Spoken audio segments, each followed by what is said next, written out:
Okay, let's focus in on the heart. What's going on in the heart? The blood has to go through kind of a complex sequence here. In order for the heart to be able to manage the circuit through the body, the heart is very specialized. The heart has 4 distinct chambers. It has 2 upper chambers and 2 lower chambers. I'm just going to depict those like so. So 4 chambers of the heart, and the upper chambers are called atria. Atrium is singular, atria would be plural. Anyway, there's a right atrium and a left atrium. And then the lower chambers are called ventricles, right ventricle, left ventricle.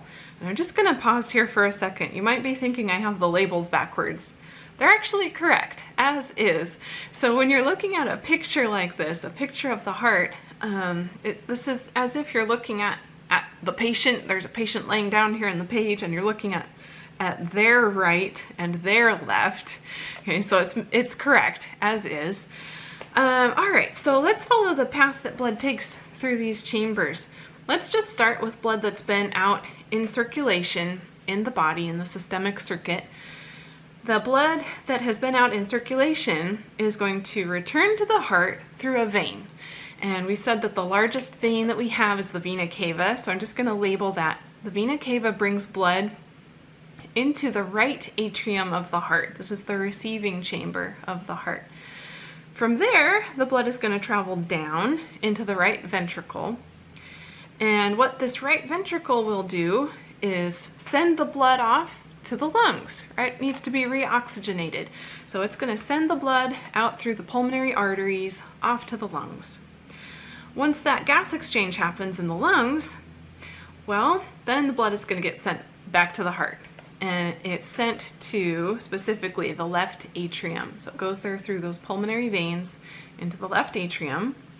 From there, it goes down into the left ventricle.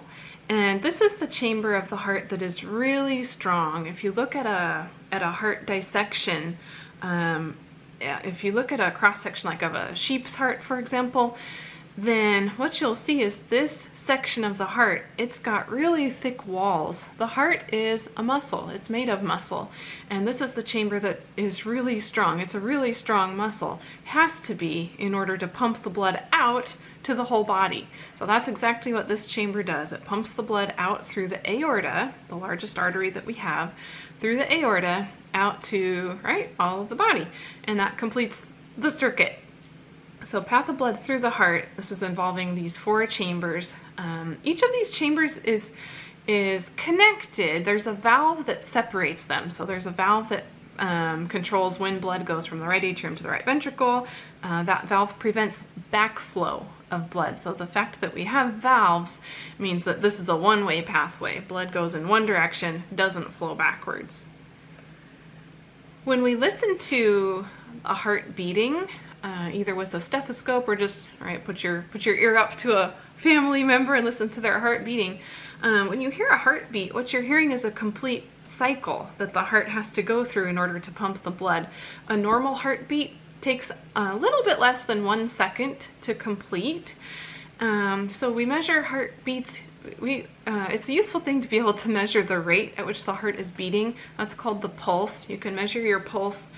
You can feel it in your neck, or you can feel it in your wrist area. If you're trying to find your pulse on your wrist, you're going to go, let's see if I can even show you here, come up kind of just below your thumb. That's the section of your arm that you want to be on. And you use your two fingers. Don't try and use your thumb to feel. Use your fingers. The reason is because your thumb has its own pulse, and that'll kind of confuse things.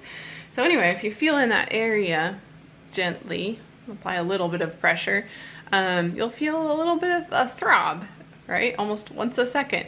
So you can measure that. You can count how many times does that happen in 1 minute, and that'll give you your pulse, beats per minute.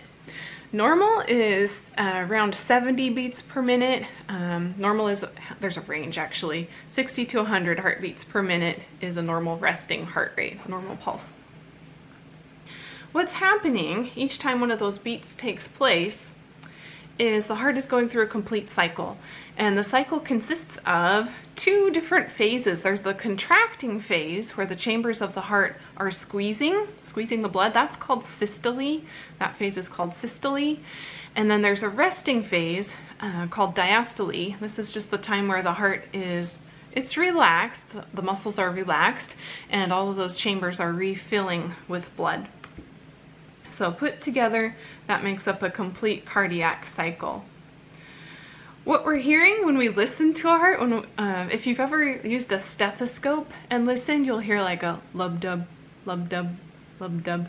What those noises are actually the valves closing between the chambers. So remember, I mentioned there are valves to prevent backflow? That's what you're actually hearing when you hear the lub-dub. Okay, so let's see here, let's keep going. So the fact that the heart beats means that the arteries are experiencing quite a bit of pressure. So imagine this, the heart beats, that left ventricle beats, it squeezes the blood out through the aorta, out into the arteries of the body. That means that the arteries have to accommodate the sudden surge of fluid, blood going through them. So the arteries, they actually stretch a little bit each time. And that stretching, that puts some wear and tear on the arteries, right? And so this is why blood pressure is an important thing to be aware of. We don't want blood pressure to be too high. If the blood pressure is too high, then those arteries are going to get worn out over time, and that'll lead to some serious problems. So blood pressure, what this is specifically it's the force that blood exerts against the artery walls, specifically arteries, not veins. An ideal blood pressure would be 120/80. What these two numbers are referring to are the two different pressure values, pressure during the contracting phase of the heart and pressure during the relaxation phase of the heart. So systolic pressure and diastolic pressure.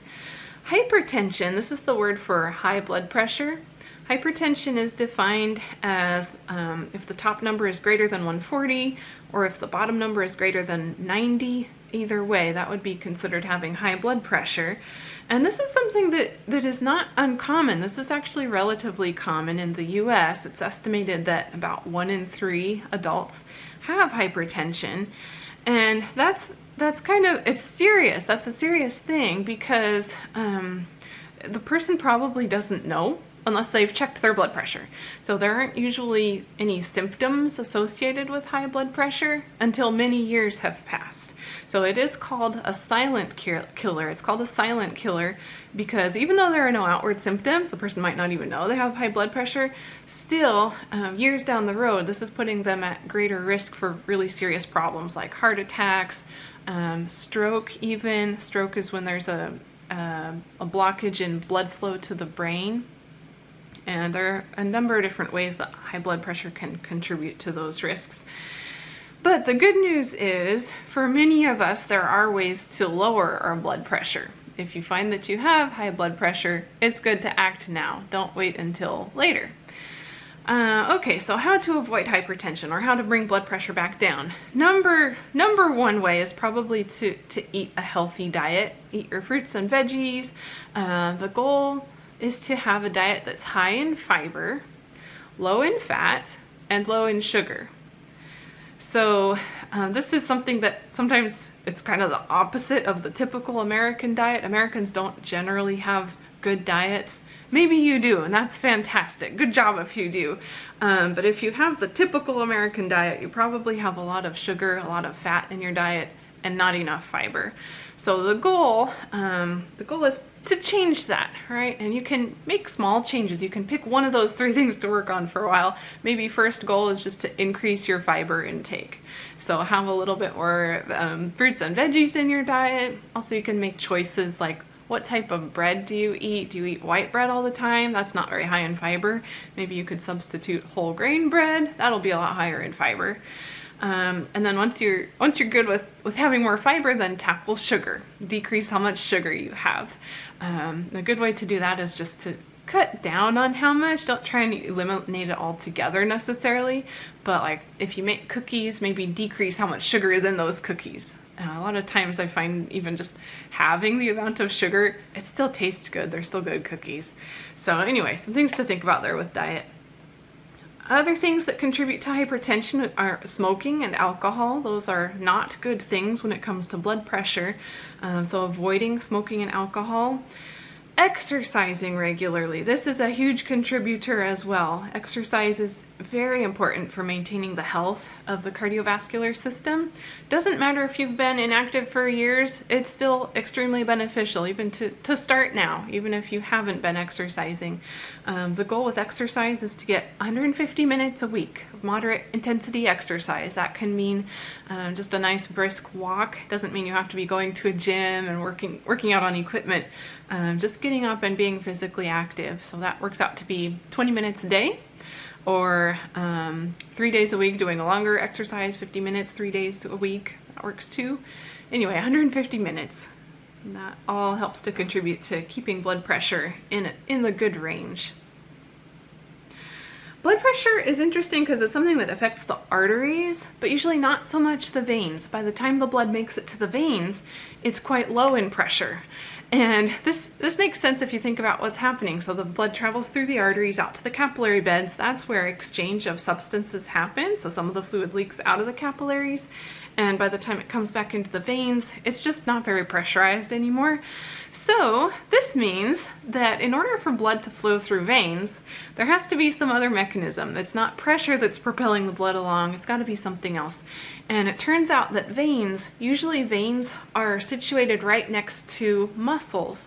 So when you move your muscles, arms and legs, the fact that your muscles are squeezing, the muscles kind of bulk up when they contract, that puts some pressure from the outside of the vein, and it helps to squeeze the fluid along and keep it moving through the veins. So this is another good reason to get up and move. Don't sit for too long.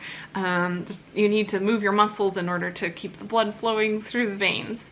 Veins have a slightly different structure than arteries. Veins have valves built into them, the valves to help prevent backflow of blood. So once the blood does get squeezed along a little bit, a valve closes behind it and sort of keeps it from going in the wrong direction. So that's kind of an interesting difference between veins and arteries.